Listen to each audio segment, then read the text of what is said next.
Selamat pagi para netizen dimanapun kita berada, salam inspirasi bagi kita semua. Banyak yang mengatakan bahwa kalau Kapolri ini yang membentuk transformasi reformasi Polri di internalnya sendiri, banyak yang menduga ya dan bahkan tidak percaya ya di internal sendiri bisa dievaluasi dengan Kapolri itu sendiri.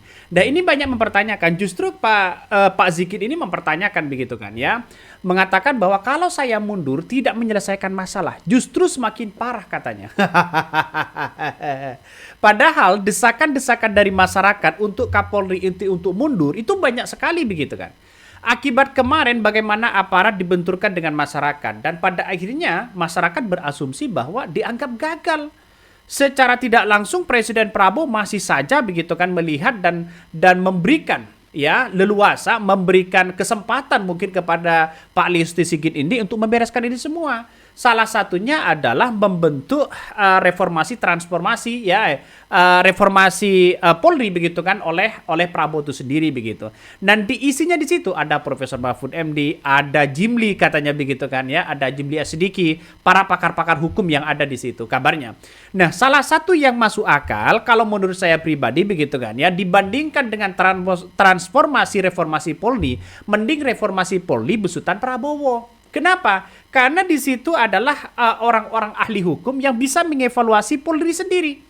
Kalau Polri sendiri membangun ya transformasi reformasi Polri sendiri internalnya, lalu kemudian siapa yang mengevaluasi Polrinya sendiri? Seperti Pak Listio Sigit misalnya.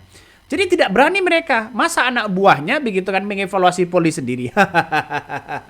Ya satu sisi tidak mungkin walaupun jenderal semuanya berada di situ begitu kan ya. Saya kira ini menurut saya pribadi begitu apa yang kemudian disampaikan Pak Listio Sigit menurut saya pribadi lebih baik ya sudah waktunya diganti. Sudah waktunya diganti. Karena masyarakat banyak lagi sekarang ini ya yang kontra masalah soal bagaimana Pak Listio Sigit ini memimpin dan sebagainya. Saya kira dengan adanya sekarang ini kabarnya Pak Listio Sigit ini didesak mundur dan sebagainya dari berbagai kalangan begitu kan ya, karena dianggap gagal menjaga bagaimana stabilitas kemarin saat demo dan bagaimana demo-demo dianggap tidak kondusif dan sebagainya, sehingga ini menjadi catatan buruk bagi warga itu sendiri. Nah, masalah inilah yang kemudian kalau Kapolri ini diganti, maka kemudian yang terjadi di situ ya bisa saja penggantinya adalah bawahannya dan sebagainya. Ya orang-orang akan melihat dan bagaimana begitu kan ya untuk mengevaluasi yang sebenar-benarnya begitu. Dan kita lihat bahwa ketika Mahfud MD sudah siap begitu kan ya, terus kemudian Pak Yusril juga siap, Jimli Asidiki juga siap begitu kan untuk bergabung di reformasi Polri ini menunjukkan langkah di mana Kapolri ini nanti ya tidak ada lagi oknum-oknum yang bermain di dalamnya. Soal tambang ilegal, soal bagaimana kenyamanan masyarakat di Indonesia, ketentraman, bagaimana soal demo-demo kemarin begitu kan.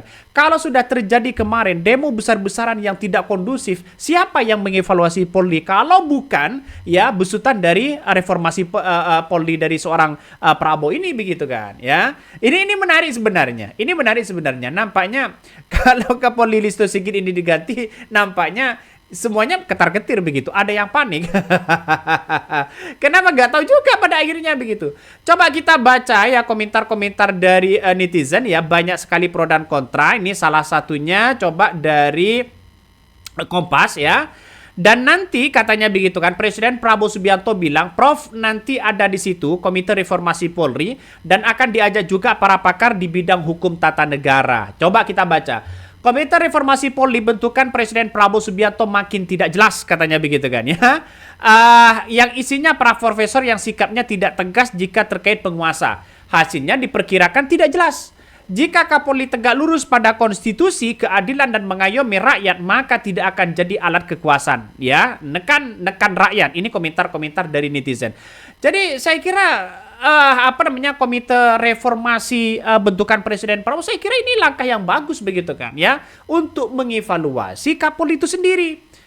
Kalau Kapolri sendiri membentuk retransformasi reformasi Polri, maka kemudian yang terjadi di situ begitu kan ya, pasti ada nuansa itu aja, tidak ada perubahan. Saya kira dengan adanya transformasi reformasi Polri yang dievaluasi sekarang ini yang dibentuk oleh Kapolri, saya kira juga bagus begitu kan ya untuk melakukan koordinasi ya terhadap Kapolri itu sendiri. Nah, kalau toh pada hakikatnya nanti di Profesor Mahfud MD misalnya masuk di situ, terus kemudian tim dari Prabowo ini benar-benar benar-benar juga memunculkan itu begitu kan, maka ini kan menjadi double. Kewenangan-kewenangan memang sepenuhnya kepada Kapolri. Apa yang mau dievaluasi? Salah satunya soal bagaimana keamanan, ketentraman, bagaimana soal pungli yang dibawa, bagaimana soal oknum-oknum yang dibawa, begitu kan. Ini kan pihak Kapolri ini kan berada di bawah langsung dari seorang presiden. Nah, kalau ada komite di situ, saya jelas evaluasinya bisa saja ini akan menjadi cikal bakal kebaikan bagi Polri itu sendiri, begitu kan. Ini kan karena banyak komentar-komentar netizen yang tidak setuju, begitu kan ya. Ada yang setuju dan ada yang tidak, wajar dalam dunia hal ini, begitu. Nih, membangun-bangun lepas ril ya, band layak dan manusiawi. Ini komentar-komentar dari netizen. Coba kita lihat ya.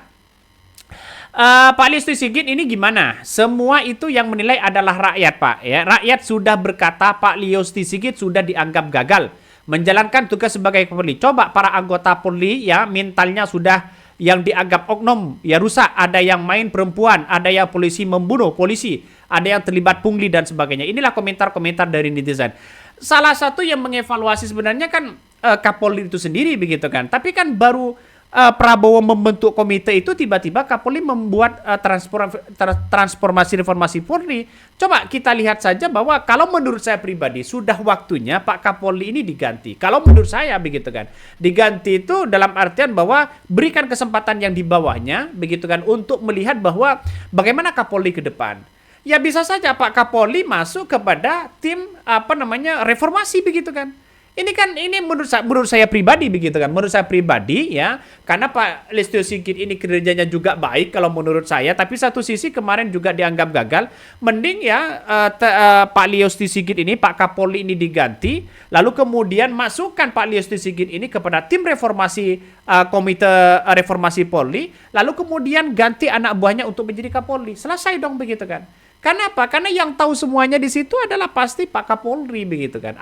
Siapa yang bermain, yang dibawa dan sebagainya. Ini kan menjadi cikal bakal tantangan ke depan kepada masyarakat begitu. Apakah ini benar-benar benar-benar dievaluasi atau tidak begitu. Coba kita baca ini salah satunya ya. Kapolri Jenderal Listio Sigit Prabowo menceritakan bagaimana situasi pada akhirnya ia tetap bertahan di tengah adanya permintaan agar dirinya mundur dari jabatan. Hal tersebut diungkapkan Listio Sigit Prabowo dalam program Rosi. Ya, Kapolri belak-belakan menuturkan adanya permintaan masyarakat untuk mundur ya, membebani pikirannya sehingga memberatnya berbicara dengan sejumlah petinggi Polri hingga anggota. Namun saat itu kata Kapolri sejumlah petinggi Polri hingga anggota justru memintanya untuk tetap bertahan dan segera mengatasi ya carut-marut yang terjadi. Nah, kan ini kan permintaan dari masyarakat, ya bukan Kapolri itu sendiri. Kapolri semuanya dan jajarannya itu kan rakyat yang bisa menilai begitu. Artinya secara tidak langsung independensi terhadap masyarakat untuk menilai itu tidak bisa diintervensi oleh siapapun. Artinya kalau minta ya di anak buahnya pasti iya aja begitu kan. Tidak mungkin, takut dong begitu kan ya. Tapi nanti akan kelihatan kok ya. Kalau komite reformasi Polri yang digagas oleh Presiden Prabowo ini benar-benar dilakukan, saya yakin Pak Kapolri ini ya, saya yakin di pihak kepolisian atau Kapolri ini ya benar-benar dievaluasi. Tidak bisa mengelak lagi begitu. Karena kekuatan untuk mengevaluasi itu adalah bersikap independen ya, tidak mungkin ada intervensi apapun karena ini berada di bawah naungan presiden langsung.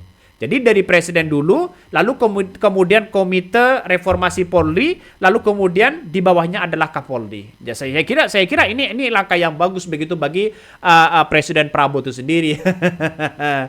Ya tidak tahu nanti begitu, karena cikal bakal ke depan ini kan pasti banyak tantangan begitu kan ya, tantangannya sangat luar biasa.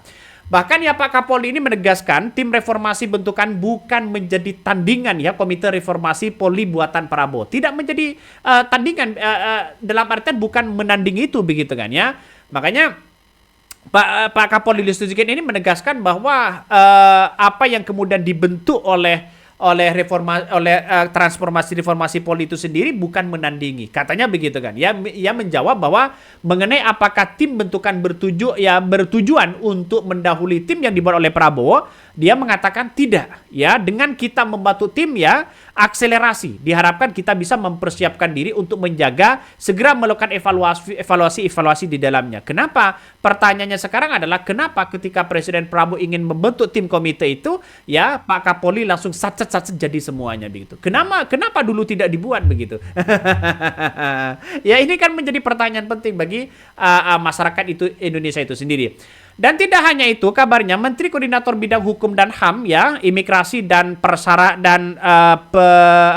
Pemasyarakatan yang Menko Kumham Imigrasi begitu kan ya, mengatakan bahwa banyak para pakar-pakar hukum yang kemudian akan bergabung kepada Komite Reformasi Polri yang dibentuk atau yang digagas oleh Presiden Prabowo. Salah satunya ada Profesor Mahfud MD, ada Pak Jimli Asidiki begitu kan ya. Terus kemudian ada Yusril yang kemudian diminta untuk bergabung di situ. Nah, kalau semuanya adalah pakar hukum misalnya begitu, karena yang menjadi ketua komite di situ adalah Pak siapa ya? Lupa. Pak saya cari dulu. Ini saya lupa ini namanya nama orangnya gitu kan ya.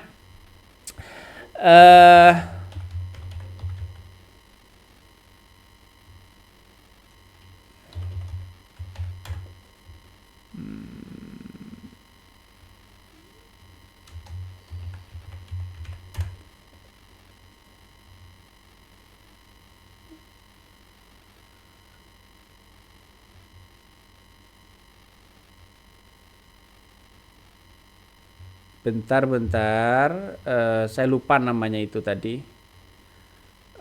Tim ketua tim reformasi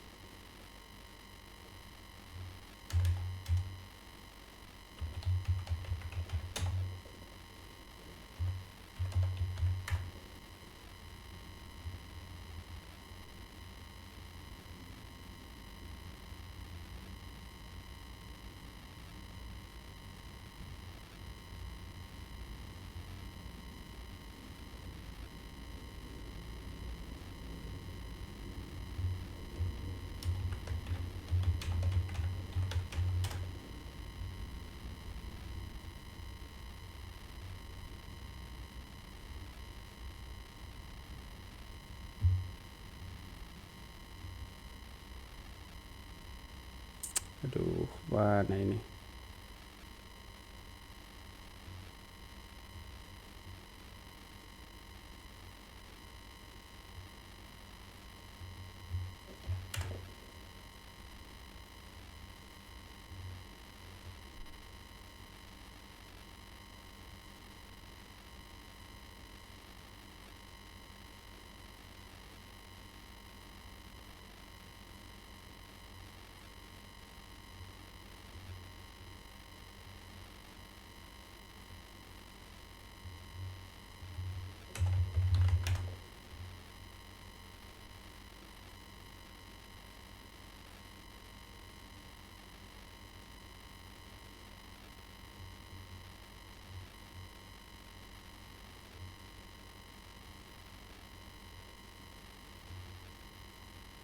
Wah, nggak ketemu.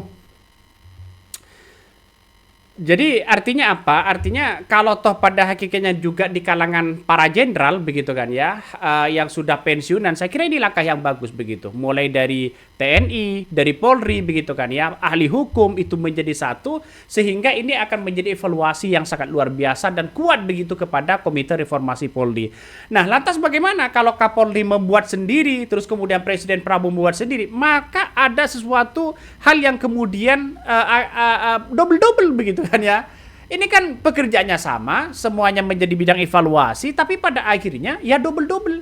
Pasti ada nuansa-nuansa dugaan ada kepentingan atau resistensi apa begitu.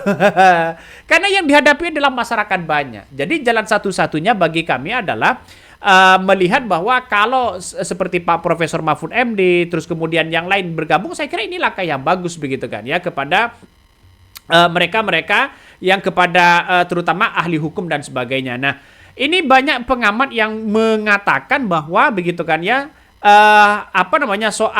soal disebut kodita kebijakan begitu kan, Sri Rajasa ungkap tim internal Polri dibentuk untuk lawan tim reformasi presiden. Benar nggak seperti itu nih? Hubungan antara Presiden Prabowo Subianto dan Kapolri, Pak Kapolri itu tengah diuji oleh tudingan serius. Ya, menurut mantan perwira intelijen kolonial Sri Rajasa, Kapolri diduga telah melakukan setidaknya 3 tindakan, ya, insubordinasi atau perkembangan terhadap presiden, sebuah pelanggaran yang disebut masuk dalam ranah pidana. Wah, ngeri begitu kan. Tudingan ini memicu ya banyak reaksi pertanyaan besar mengenai soliditas ya komando di salah satu institusi kepentingan negara. Nah, apakah merupakan manuver politik internal Polri atau sebuah kegagalan dalam menerjemahkan pemerintahan dan negara? Nah, berikut adalah 3 dugaan. Salah satunya adalah dugaan insubordinasi atau pertama yang paling mencolok adalah langkah Kapolri Sigit membentuk tim reformasi internal Polri yang beranggotakan 52 perwira. Menurut Rajasa, tindakan ini adalah perlawanan langsung terhadap kebijakan Presiden Prabowo. Nah, biasanya rata-rata begitu menurut saya pribadi begitu kan ya, perlawanan-perlawanan ini dianggap menjadi spekulasi besar oleh masyarakat sehingga masyarakat berasumsi seperti itu begitu. Tapi satu, yang kedua adalah kalau toh pada hakikatnya ini adalah tim reformasi Polri begitu yang kemudian sama tupoksinya begitu dengan bentukan Prabowo, saya kira ini kenapa kok tidak jadi satu aja begitu. Artinya secara tidak langsung kekuatan yang kemudian ada di Komite Reformasi Polri itu sebagai bentuk independensi dan kemudian anggotanya adalah dari pihak kepolisian, ya menurut saya pribadi disatukan lebih cepat, disatukan lebih baik begitu kan untuk menjadi kekuatan yang super luar biasa begitu dibandingkan dengan menjadi spekulasi besar, kecuali Pak Kapolri ini diganti atau bagaimana begitu kan. Tapi yang jelas bagi kami Pak Kapolri sekarang ini masih disayangi oleh Presiden Prabowo. Oke, mungkin itu yang kami sampaikan ya. Tonton terus di channel Hodari Podcast Rakyat ini, jangan lupa di subscribe.